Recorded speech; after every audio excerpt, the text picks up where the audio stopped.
Can you hear me now? I mean, are Yes. we good? Yeah. No, we're good. We're good. We got ourselves.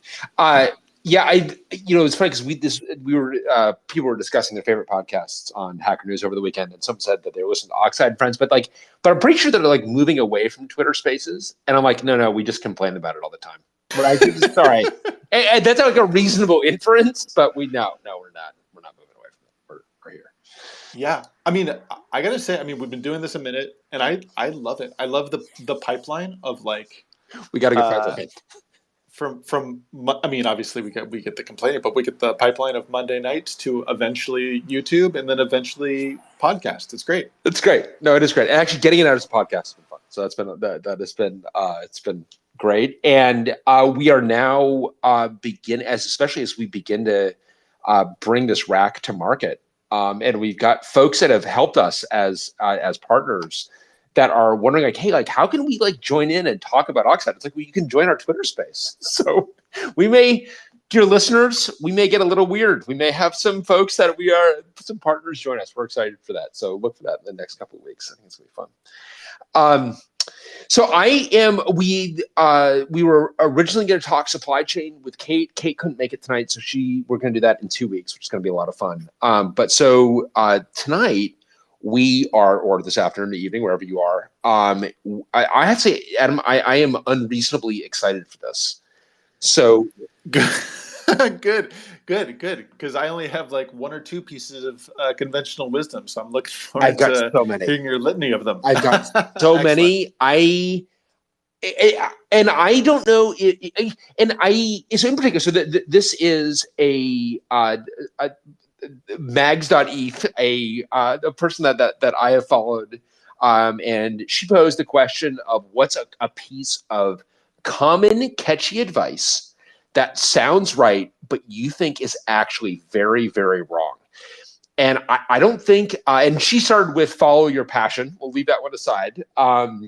But I have to say I have an avalanche of these that occurred to me when she phrased this. So I'm really excited to get into some of these. Should we start with the one that I quote tweeted? Is that fair, Adam? Yeah. That's a great place to start.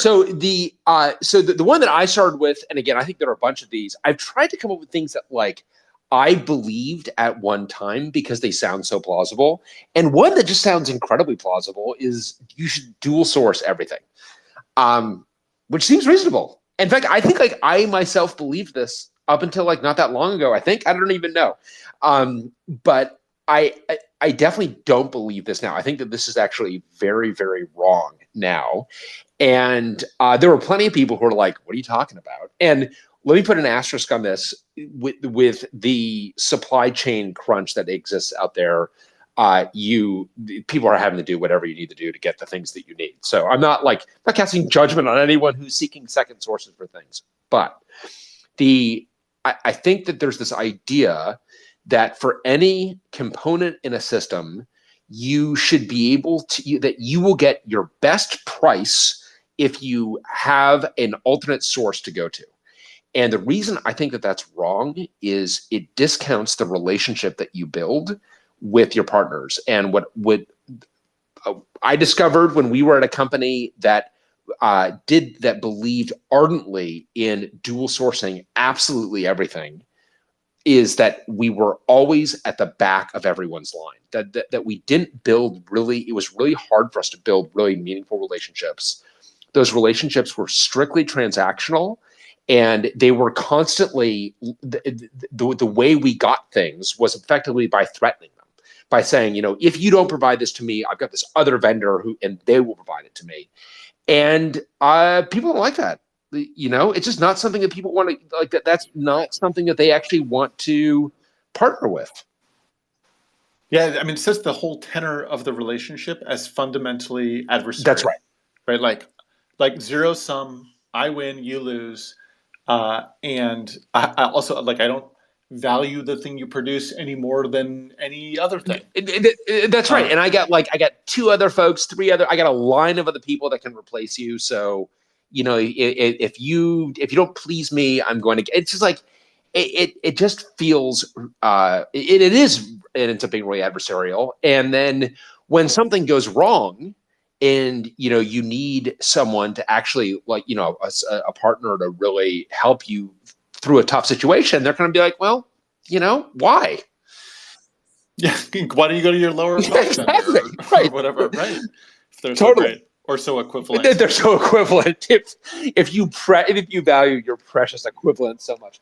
So and it's certainly at Oxide, we took a very, very different and very deliberate approach of we don't want to actually have second sources on everything. What we want to do is make really conscious decisions and really invest in people and invest in relationships and go really, really deep.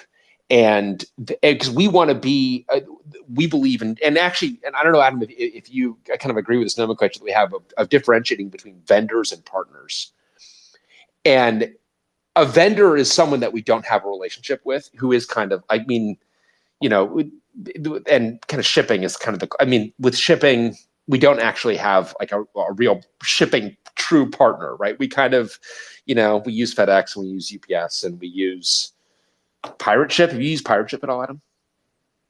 No, I haven't. If we're this is a shipping vendor partner, they're called Pirate Ship, but they're amazing. This is someone that Rick turned us on to. Steve, I hope I'm not divulging any kind of like a trade secret. The fact that they're using Pirate Ship, I think is right. The way I'm describing it now, it sounds like I'm making it up, but I don't think I am.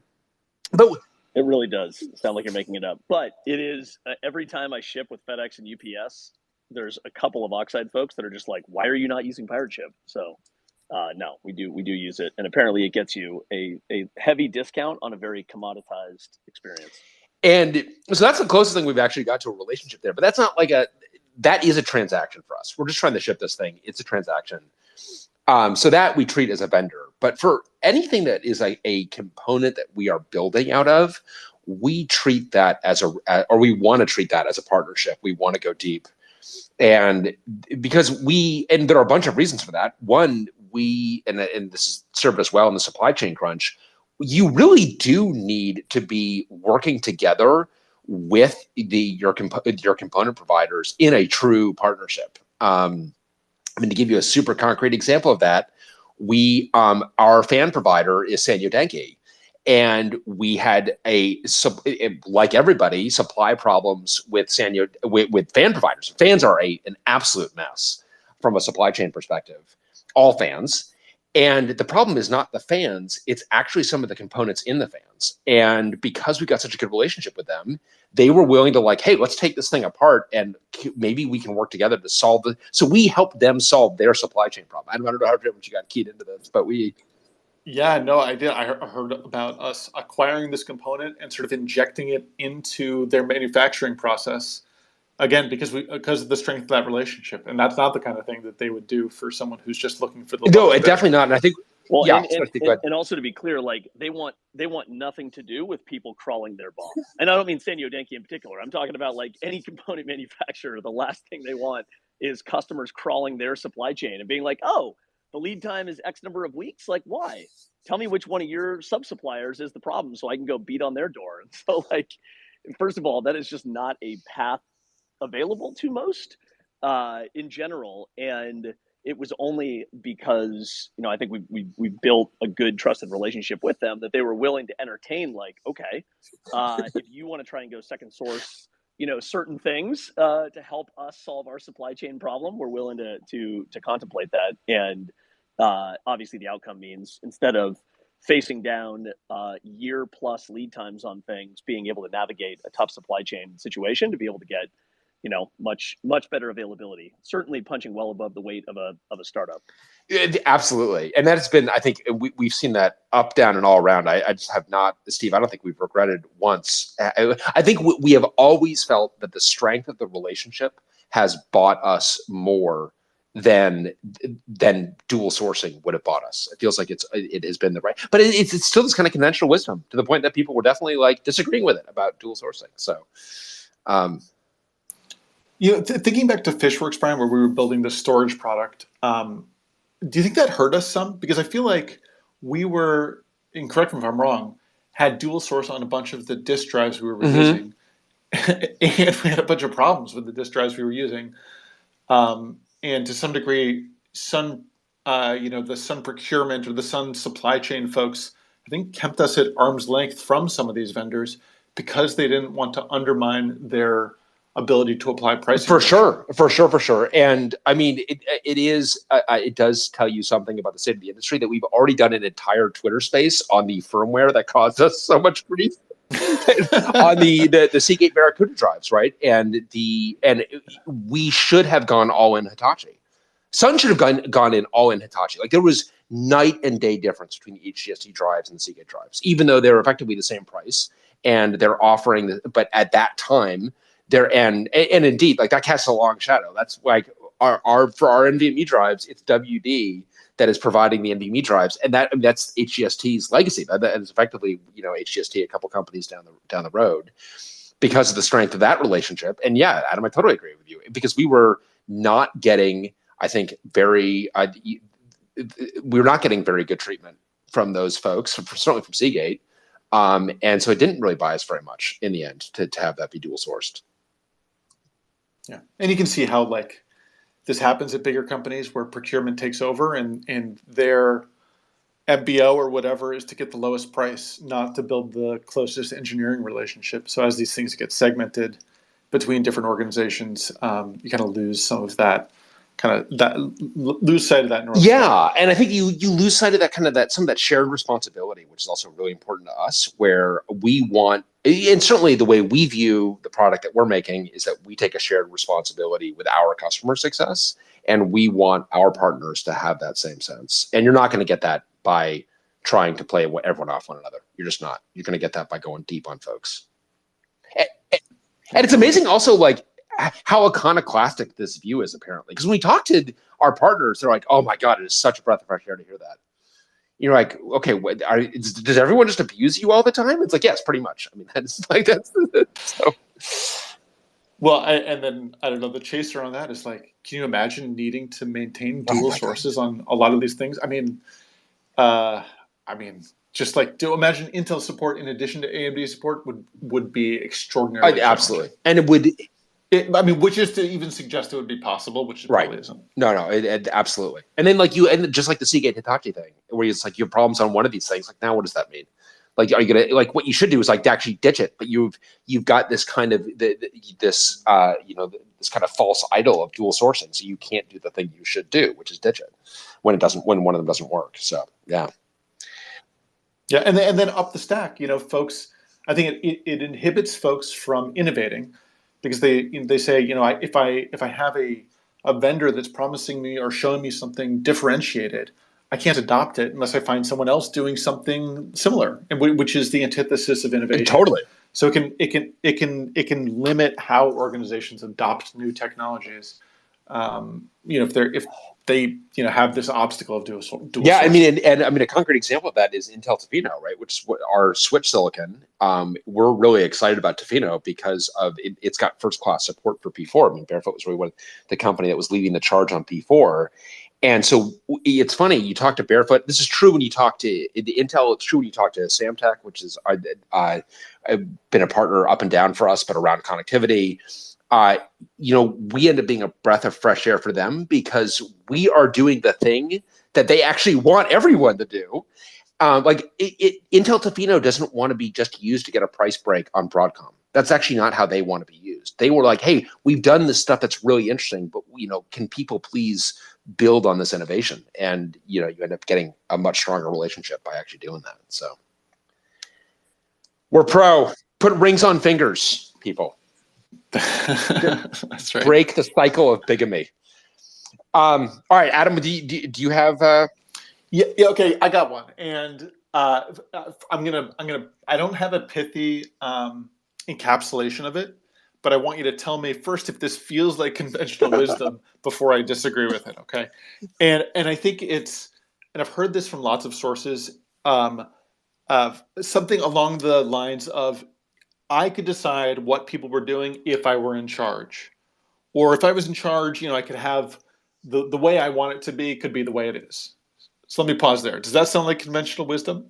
Okay, so give me a couple more sentences. So So like in particular, like I've spoken with many software engineers or folks on my team who imagine becoming a manager, and then the things that they want done or the way that they think it should be being something that they can snap their fingers and make happen, and that people will kind of fall into line around their vision. And I know I'm describing this in increasingly implausible ways, but I think that this is something that certainly folks who have not experienced it feel like should be true. Like this is how management works. I think there are many misconceptions about how management works, including that management involves telling other people what to do. I think that that is like, oh, no problem. Like I can tell people what to do. It's like, well, you can try that. Yeah, and that might work like the first or the second or the third time, but it just runs out of gas incredibly quickly, and you have like basically no leash. So if you're wrong at all, then you've completely lost everyone's confidence. And that like I think that people don't recognize that servant management is kind of the standard, that like people have ideas and opinions and expectations, and you're serving those and maybe you're guiding folks and pointing them in the right direction and hopefully helping them make sound decisions. But it's really about assembling the team and pointing them in the right direction rather than standing at the front and making everyone follow behind Absolutely. You. Command and control does not work I think, I guess it depends on what degree creativity is involved in an endeavor, but the more creativity is involved, or ingenuity, innovation, the less command and control works. Yeah, no, absolutely. Especially as you get to problems where they can't kind of fit in one person's brain, that you need to enable that, and command and control just squashes that rather than encouraging it. Yes. No, I buy that. I think that is a bit of conventional wisdom. I think they underestimate, and you definitely see this, I have to say, in the what's a non-patronizing, non-pejorative way to phrase this? It's when the children are running companies, Adam. When the children are running companies. Yeah. No, I'm not going to disagree. I mean, like, look, I don't want to disparage anyone early in their career, because I was early in my career once too. We all were. But when you have someone who is super early in their career, like it's their first kind of job, and they are leading a team, or God forbid, leading a company, there are people who are wise beyond their years who learn very quickly how to lead. But I would say many of those folks try to do command and control in a way that does not work. And yeah, it's the results are predictable, I would say. Yeah. And in fact, I've heard folks, and a related kind of piece of wisdom in early startups, suggesting that sort of fewer opinions are important. And I get it in one sense through like kind of staying focused or whatever. Somehow I think that is always uttered by the person whose opinion is going to stay in the boat. Yeah, no, that sounds right. But I think this idea of like, we don't want to be distracted. We don't want to, focus is important. And that's true. But there's obviously a bunch of myopia that comes with that kind of perspective. Anyway. Adam, do you see why we're having this conversation, that we need fewer opinions around here? Do you know whose opinions I may be talking about? Yeah. Can you guess? Yeah. Whose opinions? When I say fewer opinions, whose opinions do you think? Yeah, no, I think it's. I mean, it all goes to that it's tough to get that, because you need to stoke that intrinsic motivation. You need to. I think also that you can run into a trap, a kind of a false sense of consensus too, of needing to, because you don't need to get consensus for everything, but you have to avoid this command and control trap, which just does not work very well in the limit. It's hard. Yeah, it's hard. Yeah, no, for sure. Finding that balance between focus and but still kind of considering relevant opinions, but then driving to sufficient consensus and moving on. Yeah, it's tricky to find that balance. It is, and leadership is hard, management is hard, which leads me to a myth. I know, Steve, you're here. I want to get you in on a myth as well, but leads me to one that is one that we have heard quite a bit that I adamantly disagree with. Well, or I think is much more nuanced than this, which is hardware is hard. Yeah, I should have seen that one Oh, coming. you should have seen that one coming. Yeah. And certainly one that, I mean, whatever, sounds right? Right. Because it's like right there in Well, the it's name. also like it's right there in the name. Also, like, what are you going to take the other side of this? That hardware's easy? Plenty hard. Yeah. I mean, hardware's definitely hard, but so's management, as we just described. So's leadership. So's software, by the way. So's hiring. So are sales. So's marketing. Like, it's all fucking hard. Yeah. So can we stop saying hardware is hard, please?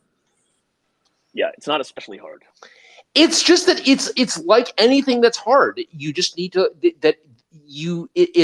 it's hard, but you just need to go to work. And what I think I hate, and Steve, I know what drives you nuts too, is when maybe VCs use hardware is hard as an excuse to not actually do the heavy intellectual lifting of figuring out what the real work. Yeah. Seriously, It's like, oh, do you only invest in easy things? Oh. Is that your investment thesis? Yes, things that are easy. That is like, yes, that is our investment thesis. Why? How do you things that? Have you seen the? Yeah, it's things that are easy plus Adam Newman. That's our entire investment thesis. Are you unaware? I'm sorry. I was going to try to get through this entire Twitter space without mentioning that. Little too early for. Yeah, exactly. Adam, that's going to derail. You have seen this, I trust. Yes, yeah. Don't be. Yes, I have.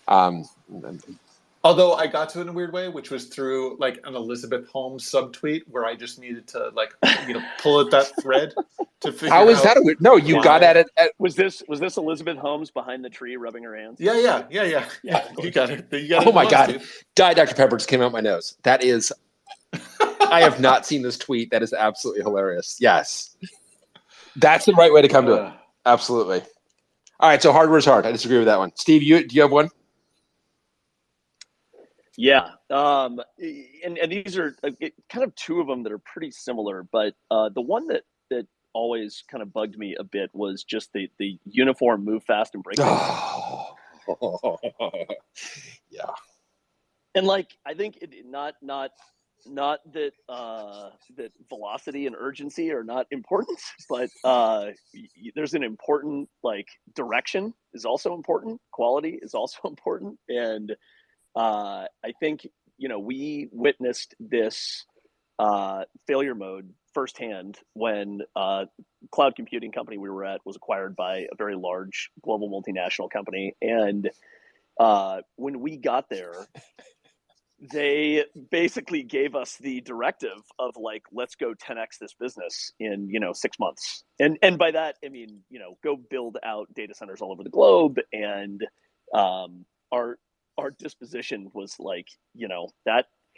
that would be fast in some dimensions, but there's and things will certainly break, but I think this is a good opportunity for us to all take a deep breath and think about the right foundation for what we're going to go build on. Literally, by the time you finish that sentence, the room has already emptied. You're like, "Hello, anybody? Okay, all right." Totally. And so, we would I don't know if it was affectionate, but we would kind of give them the moniker of all gas pedal, no steering wheel. And what they told us when we protested a bit, just saying hey, I think it would make sense just because we're going to go build out this. Let's get a blueprint. We'll go build off of this in each one of the regions. And they kind of hushed us and just said, we prefer to change the tires while driving down the highway. Which again, Adam, presumably, have you heard this before? I mean, I heard this so many times. I don't know if I heard it for the first time there. No. Oh God, I heard it. No, but all gas pedal, no steering wheel. I had not heard until today, and now this is the second. Well, all gas pedal, no steering wheel is definitely was I think our more pithy way of phrasing. I'm not sure that they were into that characterization, but we changed the tire while the truck is moving. We heard that one a lot. Different variants of that, and you're like, do you want me to walk you through? Have you? I mean, does that? Logistically, can you just draw me a picture? Who has the jack in this, and how does this work exactly? And how do they survive, or is that an ancillary question? The only way this works is if the truck is being towed because it is broken down, and you're changing the front wheel. There's no good outcomes here in the limit. And again, it's I think move fast and break things, changing the truck tire while driving down the highway, dual source vendors. I think there is a commonality amongst these, which is like short-term thinking. Yes. Like short-term gains that have major long-term pain.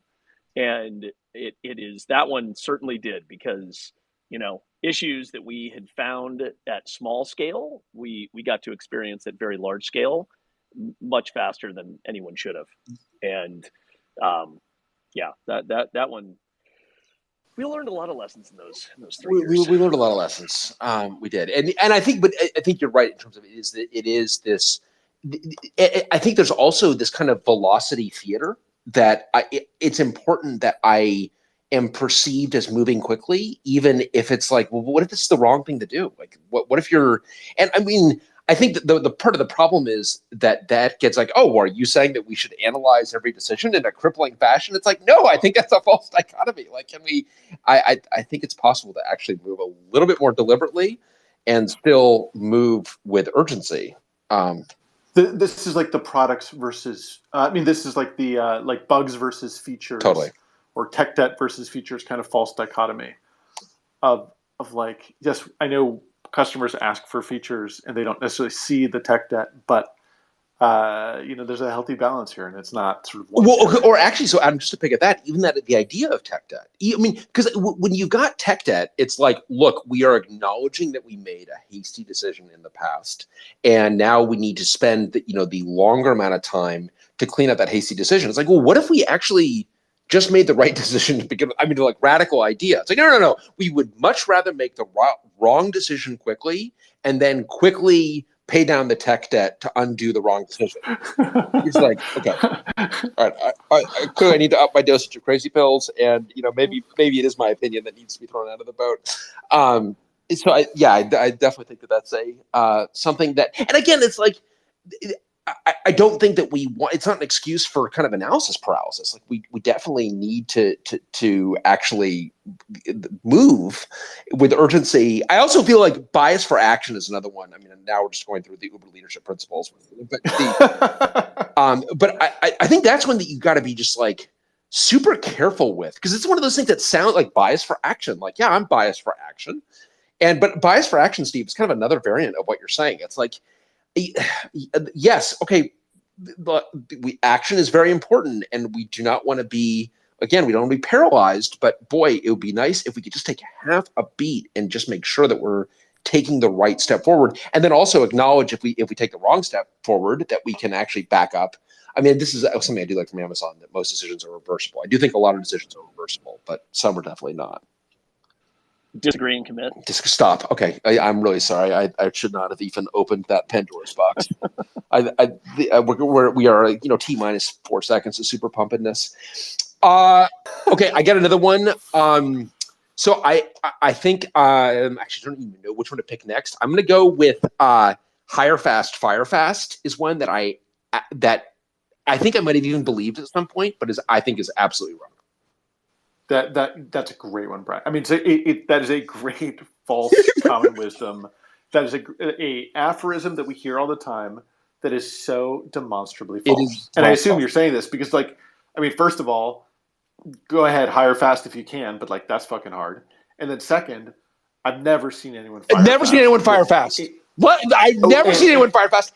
And even when I should put a qualifier on there. There have been people that have done things that are so bad I have seen them be quickly fired. But generally, that's not the general case. I mean, generally, the case is not you're tossing out dead coworkers. And generally, people are like, oh, let's give them out. They were a bad fit there, but let's move them over here. Let's try this. So I totally agree with you. Yeah, and firing fast. I mean, it is such a. It would, if people were able to do it, have such a weird effect on the team. Oh my God! Usually when you're firing someone, yes, you kind of want to make it like you want most people to either say I don't care or that makes sense, right? Like that's the full gamut of reaction that you ideally want from the team. And if you're firing fast, it's like, well, does that mean I'm next? Like, totally. Who's next? Like, what's going on? And by the way, do you know who thinks they're next? Always the top performers. Absolutely. Always. It is that you have terminated someone who's a total turkey and was a major problem, but like they were a major problem that was maybe in a way that other people didn't necessarily see. And it is always your top performers that think they're next. And it's like hard to explain, like, no, trust me. No. You're nowhere close to next. But they're like, oh, so there is a list. Okay, but someone else is next. You're like, no, wait a minute. Hold on. Let me rephrase that. It's just really hard not to get to a culture of fear. I feel like it's the human resources variant of dual source everything.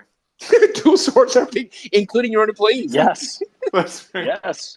It's like it's adversarial. People are generic. Yes. They're commodities. And so, and the other reason that I think the other kind of side of this is the other time I've seen this used is when you've got someone coming in that people have got some objections to, and they're like, no, don't worry. If they don't work out, we'll fire them. And so I feel like the hire fast is almost as dangerous as the fire fast. And I've seen, because the fire fast, like we never actually fire fast, but we do end up hiring fast. And you're like, okay, now I've got this person who's like, we've had him. Also, I've also found, by the way, nobody wants to postmortem a bad hire. Yeah. I mean, it's like move fast and break things too, right? It's used as a justification to blow through all the red lights and all the stop signs. Yes. With no one considering what happened after it's all a mess. Right.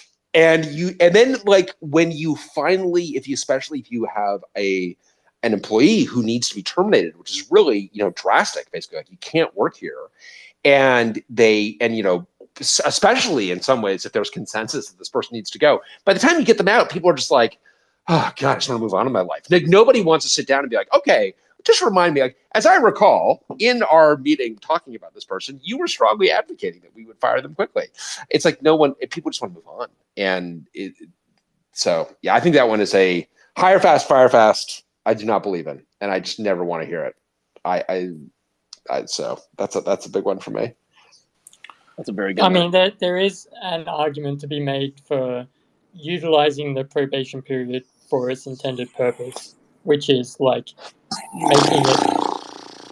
making it clear that there is this window of time in which we are still figuring things out. Okay, so I'm gonna take the other side of that. And I'm saying this because, like, if you have a coworker that you have reservations about, it is important to talk to your manager about it prior to the probationary period expiring and not shortly thereafter, because depending on your local jurisdiction, probationary periods do have like some backing in law, and have some backing in like workers' rights. Yeah, so all right, so I'm gonna push back on that. So I mean, it depends on your definition of fast. 6 months feels fast to me, but I've been in my current job for a very long time. Well, so no, I just don't like probationary periods because of the message that it sends to new hires. I mean, I remember when Sun had a formalized probationary period, and they're like, "Look, we're obligated to tell you about this probationary period," which I didn't really learn about until after I'd arrived. And I mean, California is an at-will state, like most states in the U.S. Like you can be terminated anytime for any reason anyway. So it's like the idea of a probationary period is only serves to instill your top performers, I think, with fear. And I think if you've got reservations about a new hire, like get conviction. Well, how can you get conviction before you make that decision? And I think so. Another this may be we're definitely going from hot take to hot take here. I do think I can't even believe I'm saying this, but I think that it is worth approaching new additions to a team like the way VCs approach investment. In that, one of the things about the way VCs approach investment is they need to get 100% conviction. And if they get to 98%, they don't invest. And I think if you've got reservations about someone, what are the things that you can do short of hiring them to address that reservation? What's the follow-up conversation that you can have? What are the things that you can go do to at least have this conversation before this person arrives? Like, hey, here's the reservations we have. Can you help us mitigate these reservations, or how can we work together to mitigate them? I agreed, with the one caveat of also being careful not to poison that relationship. I know that sounds obvious. Oh, absolutely. But I think that having them do additional work or even being candid of we have reservations about you. Please sing for your supper. If you get to yes, you need it to be on terms that set them up for success. Totally. So yeah, I hear what you're saying, but I'm just a big. I think that it's then you also have this kind of this strange transition in work. We definitely see this in academia, where you go from no job security to absolute job security. And I mean, does anyone think that that's a good system? I mean, I think that it's like, yeah. I mean, this advice is definitely coming from the point of view of labour laws within Australia, where we are not at will, right? And that means that the probation period is also written into law, and you do have a little bit more leeway during that period as to what you can do, as opposed to after that period when the amount of evidence you need to accumulate goes up substantially.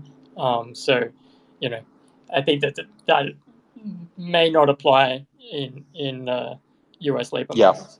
No, but it's a good point.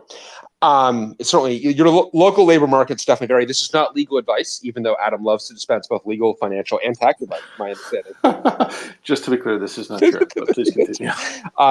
This man does not represent me. Okay, so speaking of legal advice, there is something that we've done that is very iconoclastic. That I don't know that there's like an aphorism around this, but no one feels there needs to be one because what we've done is so iconoclastic there. Oxide has worked with, over the course of our existence, 4 different law firms on different tasks.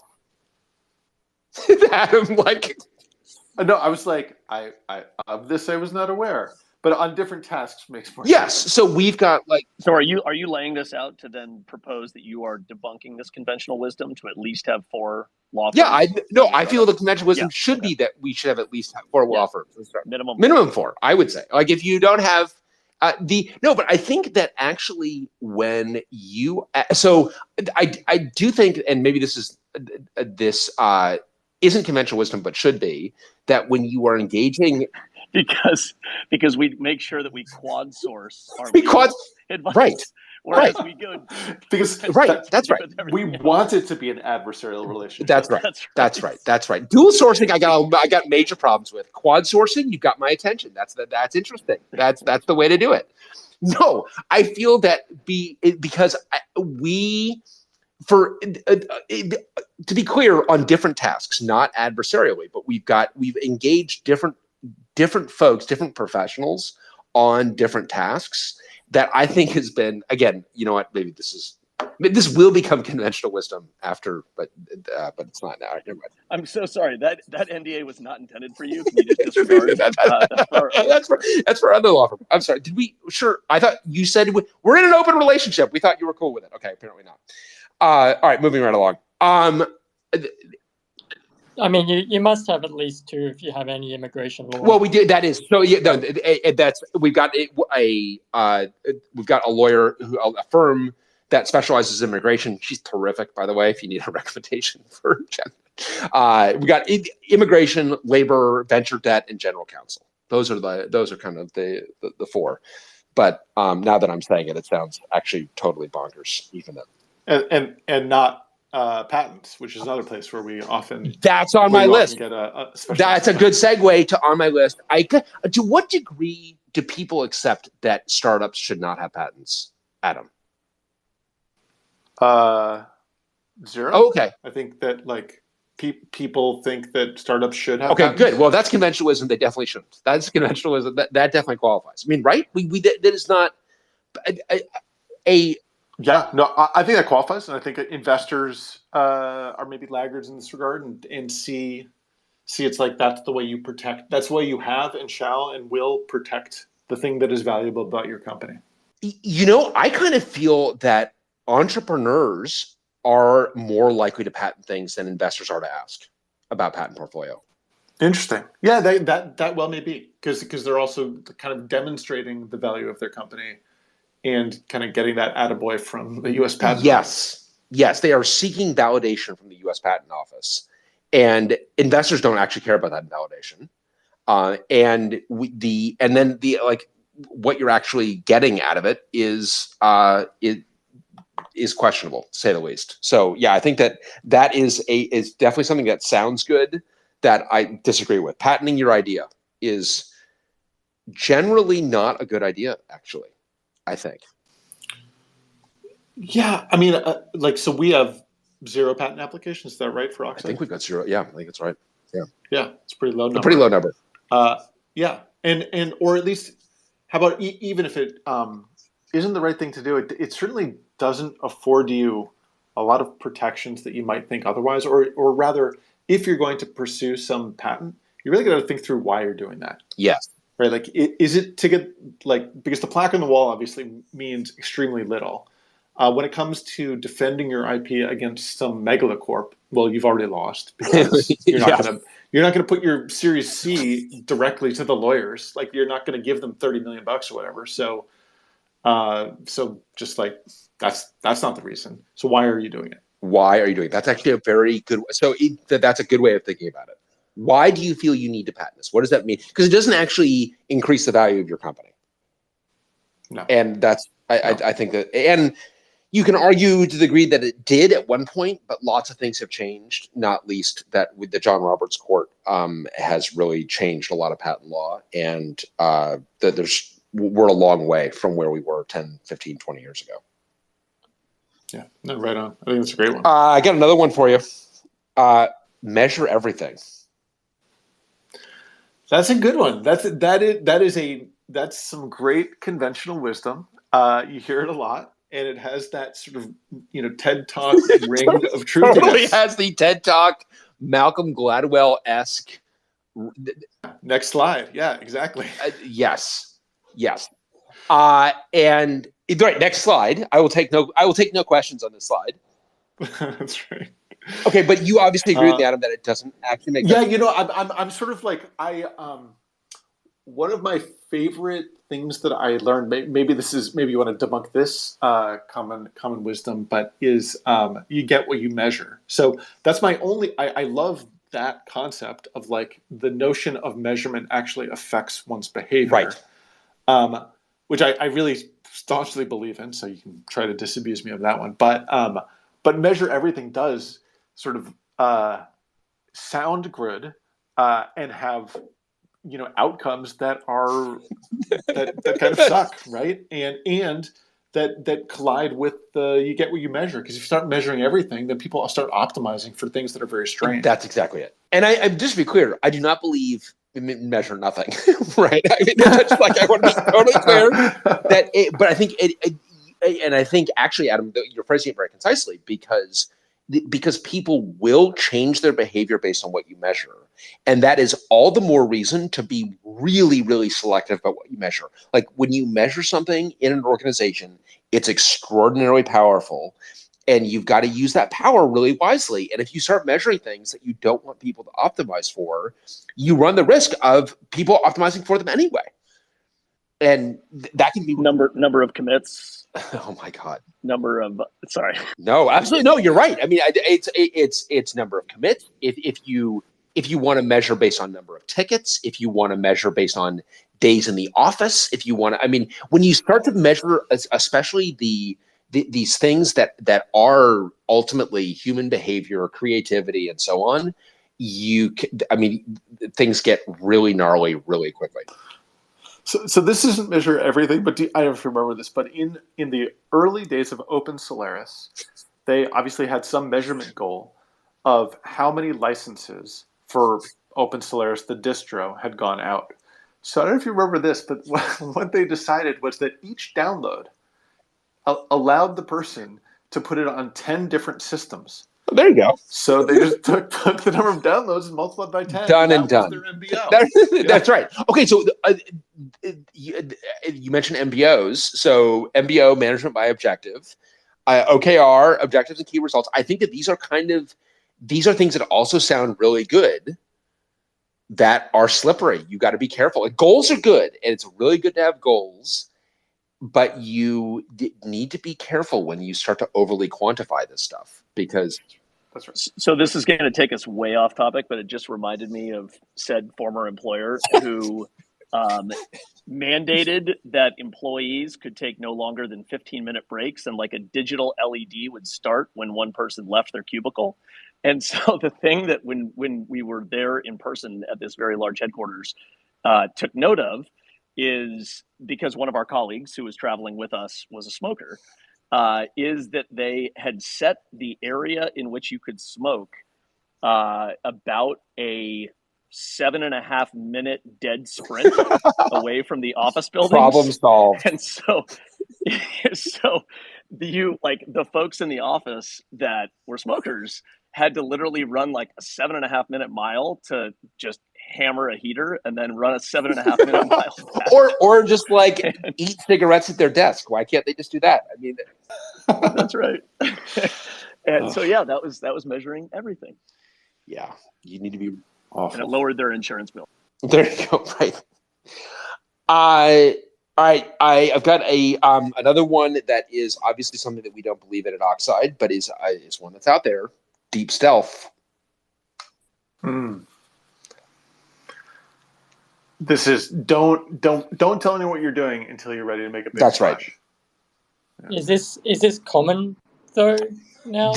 I feel like building in public is the like default now, particularly with so many people building buzz over time because they recognize that there's value in building a following before you do a release. I feel like this is no longer common catchy advice. I think that is fair. I think that is, but there are definitely companies that still do it for sure. There are still companies that are that believe in deep stealth and that they are. But I agree with you, and that like the zeitgeist on this is changing in part because it's wrong.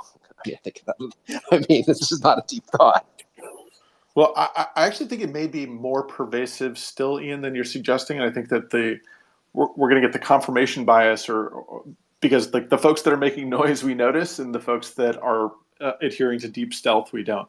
But anyway, I agree that it may be shifting, but I think there are still a lot of folks who believe in deep stealth. Yes. And I think that there are a bunch of problems with it. I think one is that you are, especially if you've got a really big important idea. I mean, I don't even remember who said it, but like people are concerned that someone's going to steal your idea. To the contrary, you're going to need to advocate for your idea over and over and over and over again because it's a big idea. It's a big important idea, and like get started on that early, that advocacy early, because it's going to take a long time. No, I've always felt that if your idea is so simple and so facile that merely hearing it would enable this swath of competition, that I don't think it's that good of an idea. Yes, or it's an obvious idea. Yeah, and I mean, different kind of start. I mean, obviously there are startups that engage in at some level obvious ideas that are where there's like clear product market fit, and they are simply trying to outrace one another. But actually, to that, you mean like a platform for apartment rentals? Exactly. This is I'm really trying to get us back to flow, and I want to never leave. I really want us to $350 million from the same firm that told us that Oxide was the largest seed they had heard of in the history of Silicon Valley. Sorry, we're here. And I mean, while we're here, the apartment rentals, the first block to be rented on the platform happened to also be owned by Adam. Well, that's weird. Yeah, paid for maybe by the proceeds of a former endeavor that ended well. Sorry, it's just amazing. It's now I understand where you guys have been all day.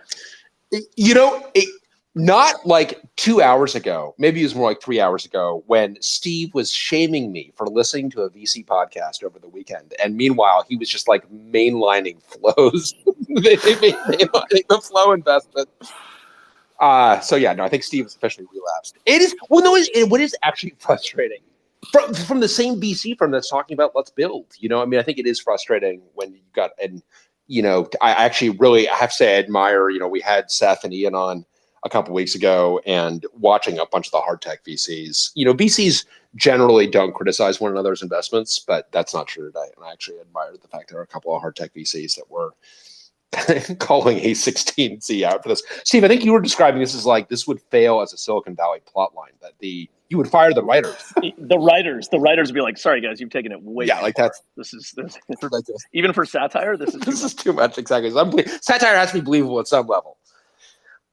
So another one kind of related to that, maybe a little bit. I think that first mover advantage is a little bit of a. I don't know. First mover advantage, I got mixed feelings about. There are a lot of companies that are the first movers in a space that don't ultimately end up enduring. Well, then we're going to have to talk about fast follower as well. Ooh, yes. The other side of that. Okay, yeah. So elaborate on that, Steve. Well, no, just in contrast to first mover advantage, I think there's a pretty conventional wisdom to this notion of being a fast follower, improving upon that pioneer's work. I mean, this is certainly something Dell did in the 90s, and maybe it is less conventional wisdom today, and maybe it's because I came up at Dell that felt more like kind of take a look at market entrance and then improve upon that and then build the bigger business. But as I talk through it and think about it, maybe there are fewer examples of that. Maybe that is not conventional. Maybe that is the unconventional path. Jason, are you trying to get in? Well, when you start out the first mover, it reminded me back of my days at, at Sprint, where on the wireless side in Sprint PCS before it was that, and their whole thing was first to market, kind of in parentheses at all costs.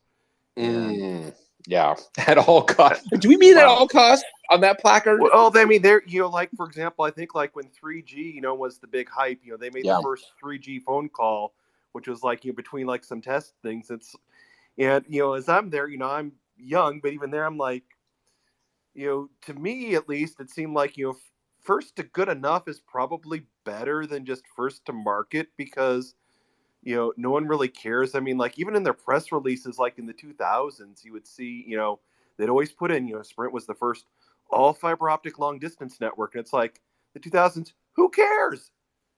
You talk to someone, who cares? No one remembers, no one, because at that point, the whole thing would kind of been, just wasn't a differentiator. And so that first market. Well, yeah, and I think actually, Jason, you pointed out, and also another interesting kind of fallacy. I think people get kind of inside baseball with the way they kind of evaluate themselves with respect to peers, whether that is like capital raised or that all these kind of metrics that are not ultimately like happy customers. And the most successful companies really focus on like the customers, as you're saying, like, hey, I don't know if the customer actually doesn't care who like wins this race. They care about who's actually going to ultimately provide them the service. Oh yeah, and Sprint definitely didn't care about the customer. I mean, that was the thing again as a young guy just starting out. But it's like, okay, one of the big things they kept on talking about was churn. So they would have a lot of turnover in customers because the service was terrible, and to me, and their thing was, but we're still, net add, every quarter. This is like in the early 2000s, so they're still, adding more and more people. It's like, yeah, but at some point it's going to stop. If you've done nothing with your churn, it doesn't take a PhD to see what's going to happen, which is exactly what happened. And so. Well, so this is an interesting point. So I do think that there's this idea that like customer service is kind of a cost center, and that that growth is more important than happy customers. But the most enduring companies actually leave happy customers in their wake. This seems like an obvious thing to say. I don't know, maybe this isn't even conventional wisdom, but I do feel there are so many companies out there that actually have a terrible customer experience, and they don't care necessarily. They're kind of on to the next, and it doesn't work in the long term. Hey, another one I wondered about, and maybe this is not even conventional wisdom at this point. Fake it till you make it. Is that officially dead? Maybe we don't need to. I mean, I don't know. It has still that sort of TED Talky ring of truthiness to it, right? Where you can say it to someone and they might sort of agree automatically. I know that we've talked about that in at least 2 other spaces. I thought we were off flow. Can we move to... Oh, I should have seen it coming. You got there first, Steve.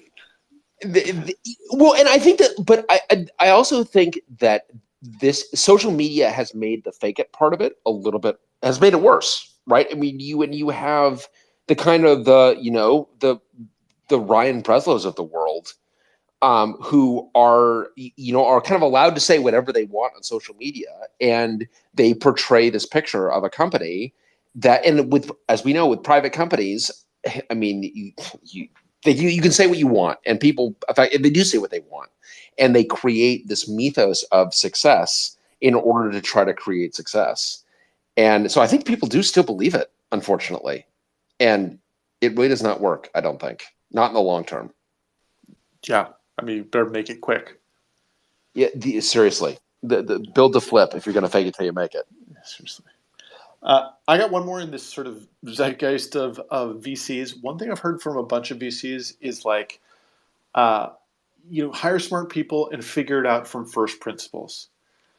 And and it just so understates or undervalues experience, or people having, you don't want to be beholden to the status quo, but then it also is sort of almost like anti-intellectual or anti-learning, or valuing things that have come before.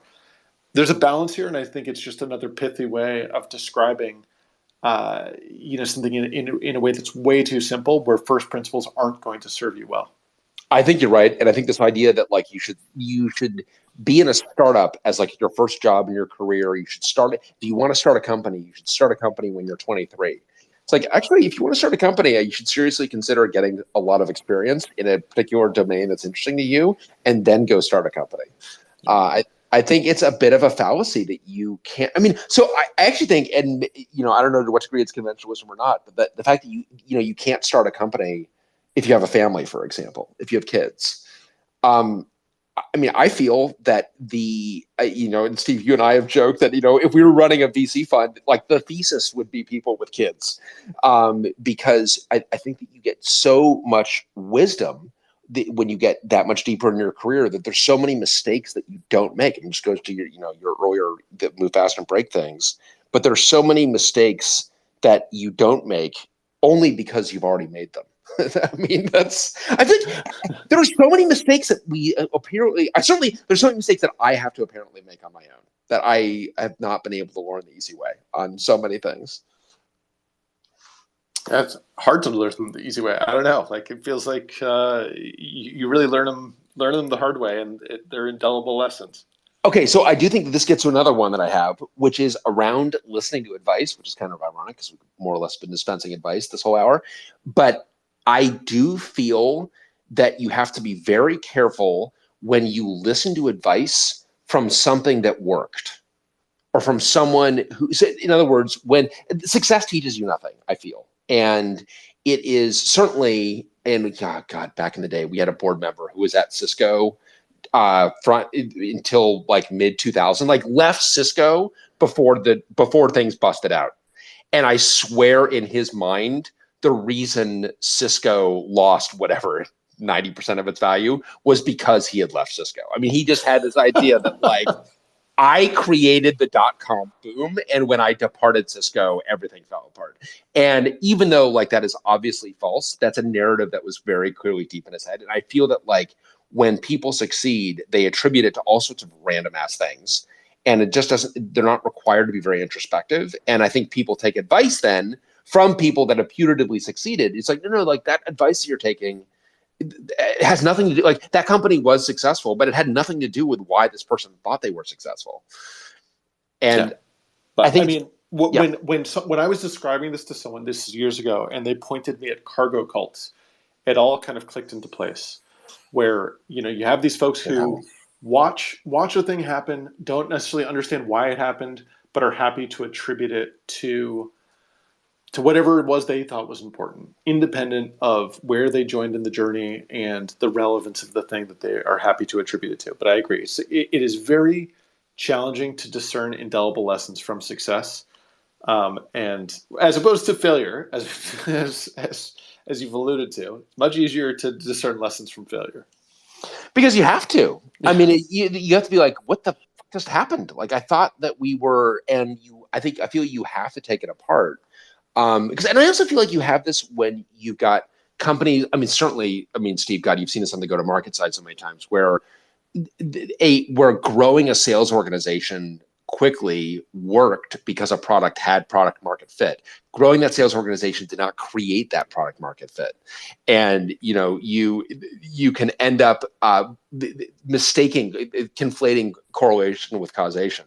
And then you build out a large sales team, a large go-to-market team when you don't have product market fit, and the company dies. Yeah, you have a playbook that you go rinse and repeat everywhere. When that actually wasn't what caused the success at the time. And yeah, I mean, sorry, I wanted to chime in on the whole kids and the like. I was busy looking up mythos, the pronunciation of that, just because. Oh, come on! Don't do this to me I'm right so now. Sorry. I'm so sorry. Is this? Well, actually, you'll be happy to know that there are multiple recommended pronunciations online. Mythos does appear to be the more common of them, but I have not yet found a mythos. It's probably out there. Sorry, I've derailed this once again. So I would say this is my personal nadir, but I'm still not convinced I'm pronouncing that correctly. But yeah, I think it's more just. I mean, yes, like having kids certainly gives you a full dose of failure, and so that is helpful to learn from. And just experience in general. I mean, successes, failures. I think what we were talking about, just folks that are starting companies that have been through the highs and lows of the hard times of building companies. It can be helpful when you hit what is inevitably going to be the ups and the downs. Kids will certainly prepare you well for that. Plenty of downs. Hi, I just wanted to chime in and say there's actually a word for what you were talking about earlier, where someone who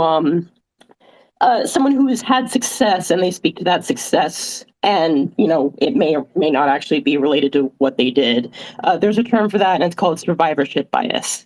Totally, absolutely, yes, yeah, that's exactly it. And I do love obviously the image of the plane World War II returning, and yes, drawing the wrong conclusion. Exactly.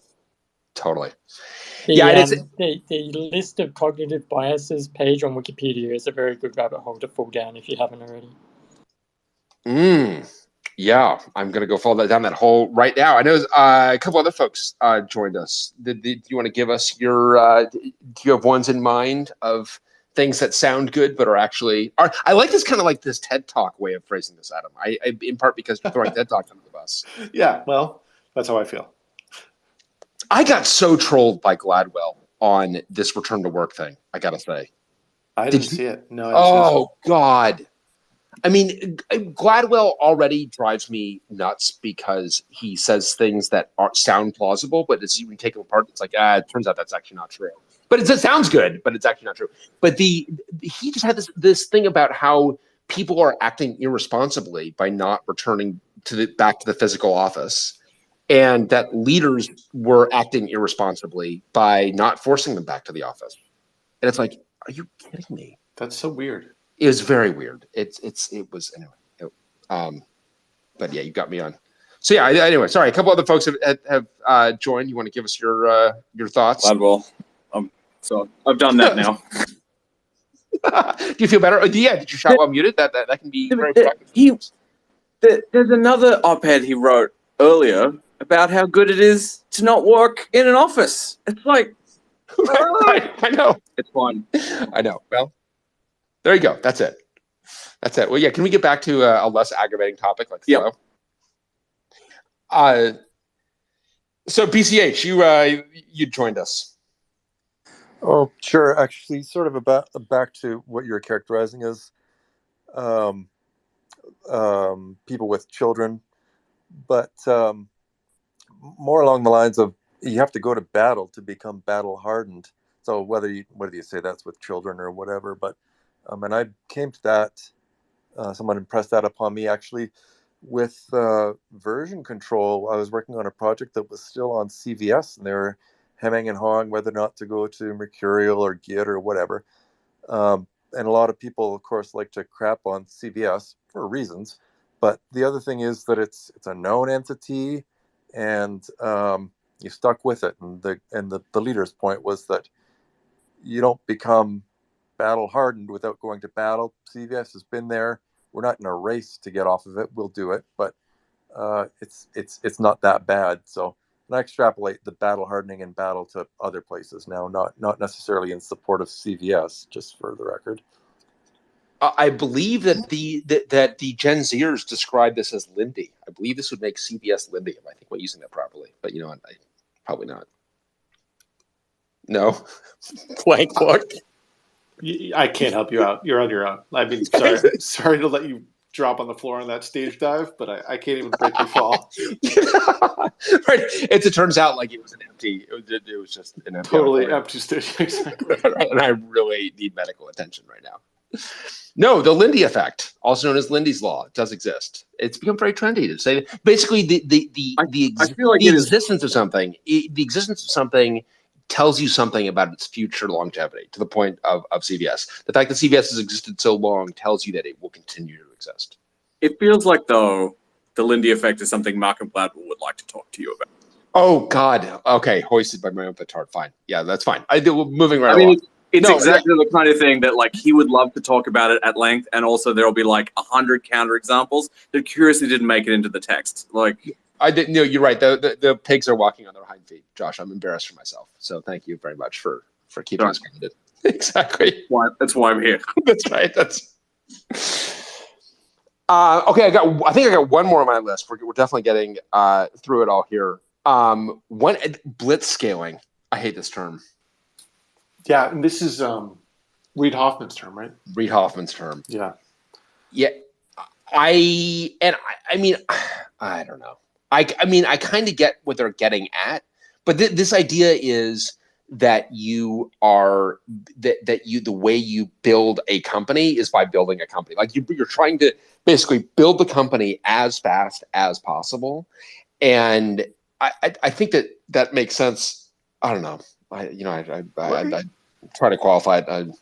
Well, I think it's a lovely visual, right? It's this idea of overrunning your supply lines, like growing faster than is sustainable as a way of chasing this goal, this business objective that's on the horizon.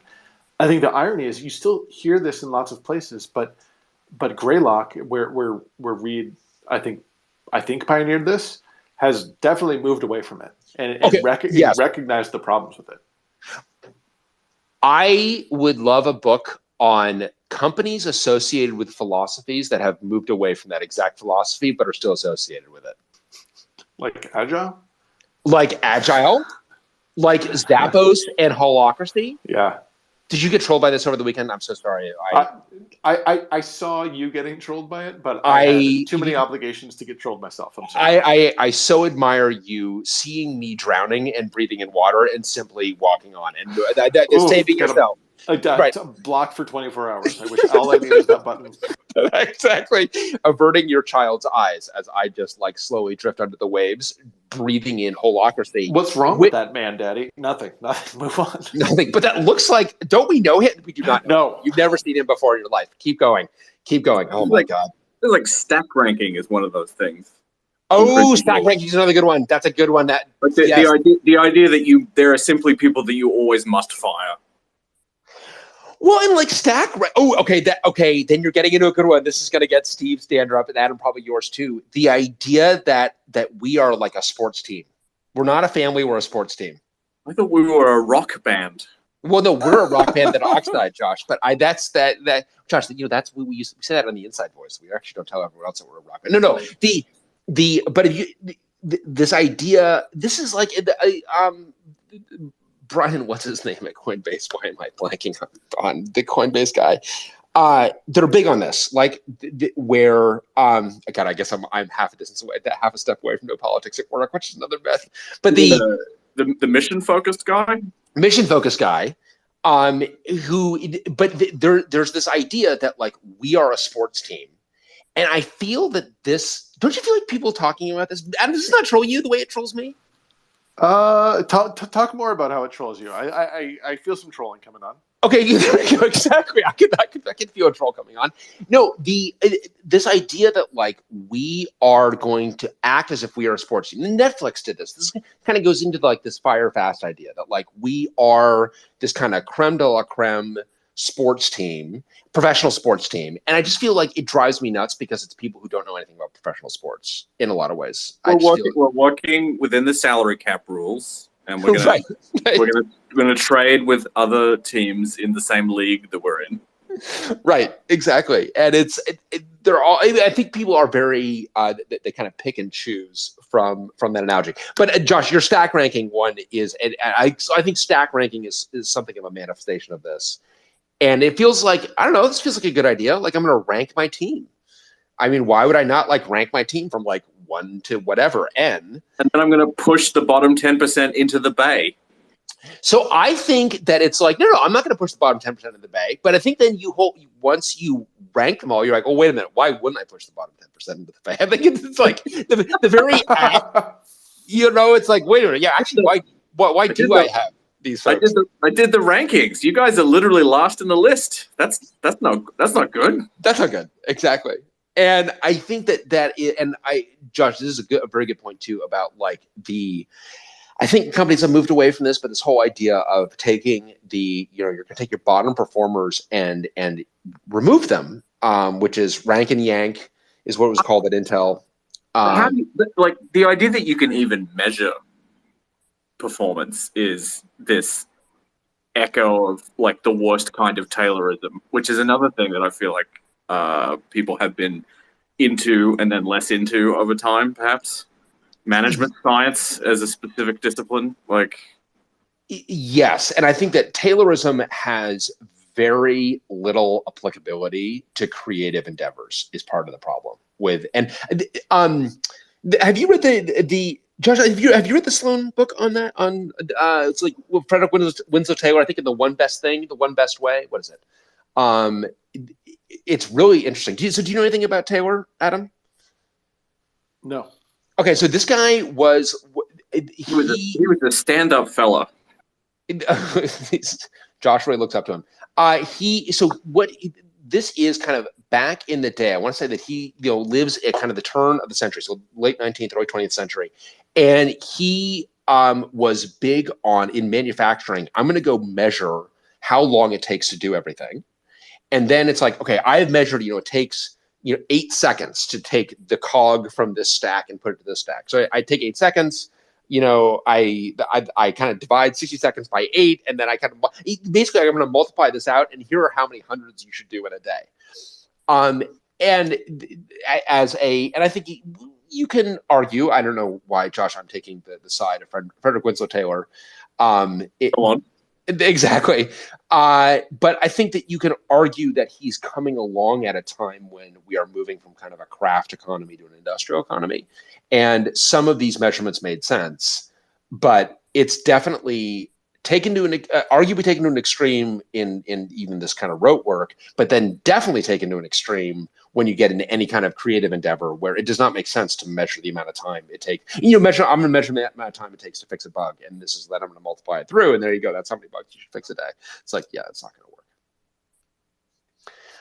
work. So I think that the rank and yank does not work. I would like to think that fewer organizations are doing this, but I don't know. I can't tell. It may be changing rapidly as the economy creates pressures to yank.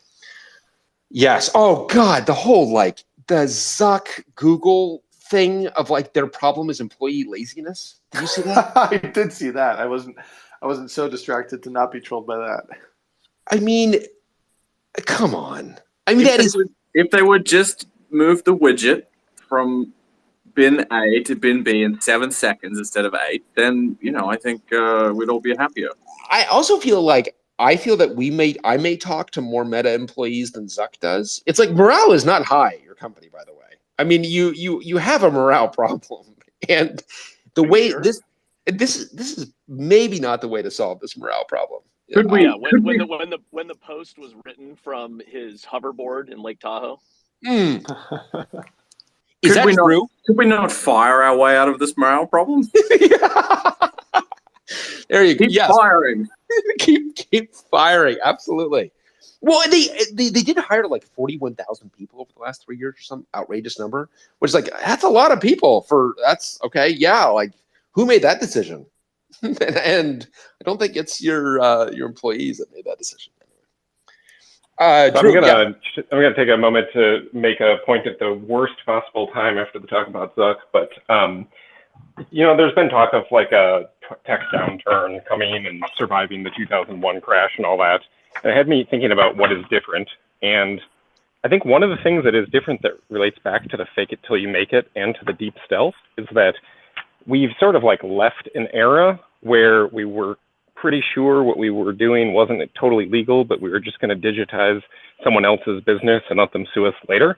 I think the deep stealth really played into the sort of like, let's get bought before we get sued out of existence kind of thing.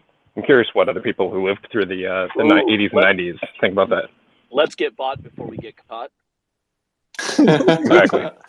Wait, is that actually a thing? Was that a thing that people said? Did we say that in that day?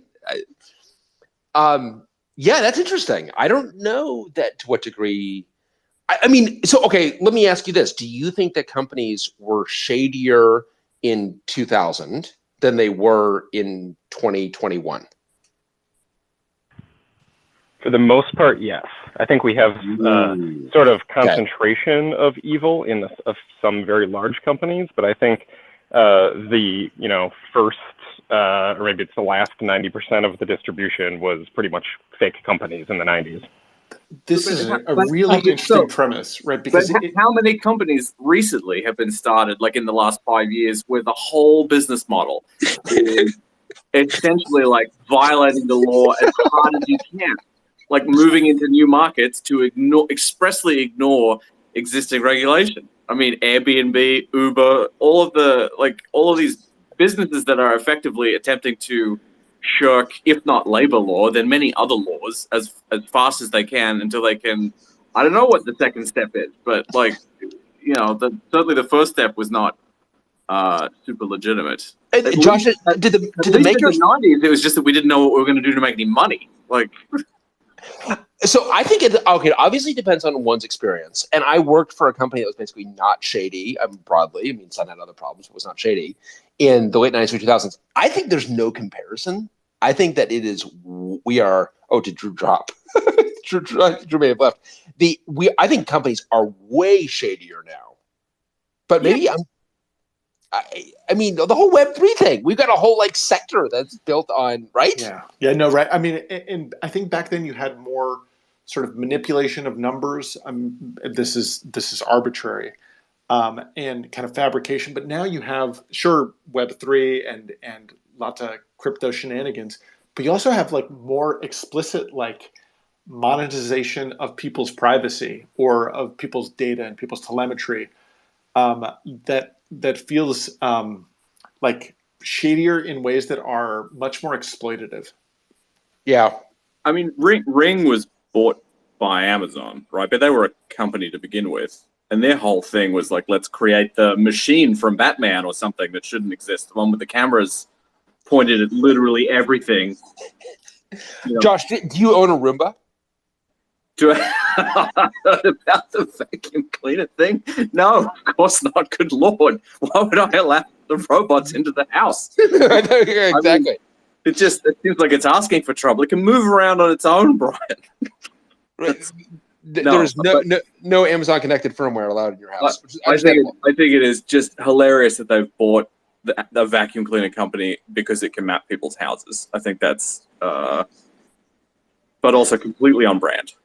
It is very on brand. For the company that already has all of the surveillance that exists, what could we possibly have bought next? Yeah, and One Medical. I mean, those two.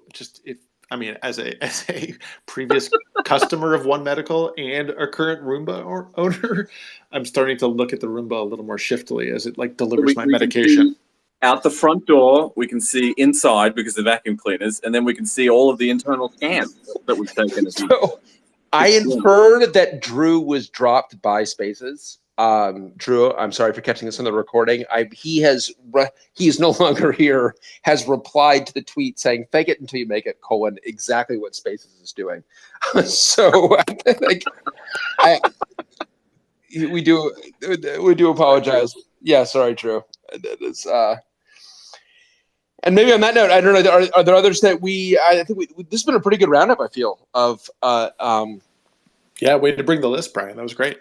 Yeah, well, I apparently this was in me. I had to get a lot of stuff out of me. So I'm glad to get it out there. And hardware is hard, but so is everything else. So, like, your relationships are more important than second sourcing things. Deep stealth is a waste of time. First mover advantage doesn't necessarily exist. Forget blitzscaling. What else we got? And have 4 law firms. Did we do nobody got fired for buying IBM or whatever? We do that one?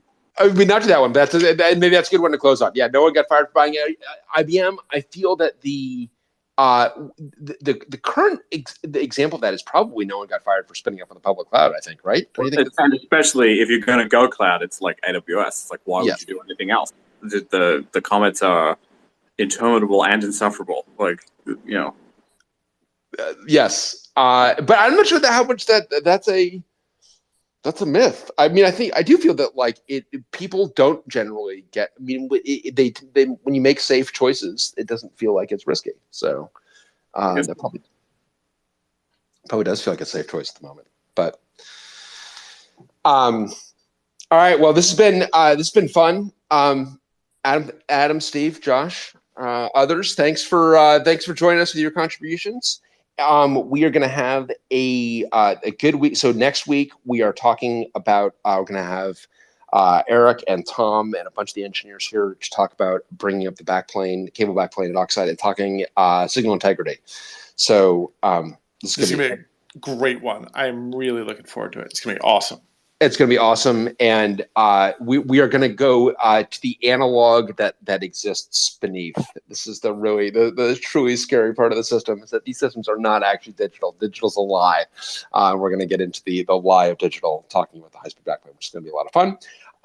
And then a week after, we're going to have Kate talking supply chain. So that's also going to be it's going to be terrific. Kate's going to be educating us on how to manage a supply chain, how to deal with the supply chain during a supply crunch. So it should be a lot of fun.